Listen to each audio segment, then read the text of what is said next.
చెప్పి చెక్కుతున్నంతసేపు, నిన్ను నేను చెక్కుతున్నంతసేపు,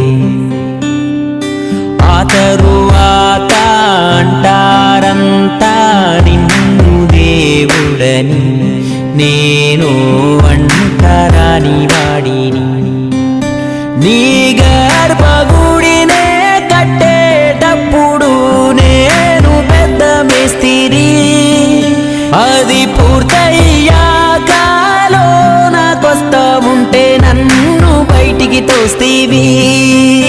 నిన్ను